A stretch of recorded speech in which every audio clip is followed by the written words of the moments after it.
నేను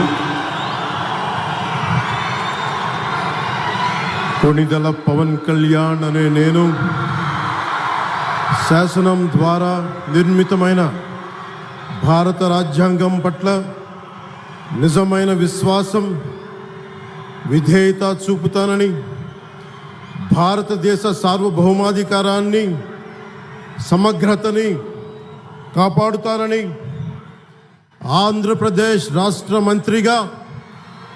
నా కర్తవ్యాలను శ్రద్ధతో, అంతఃకరణ శుద్ధితో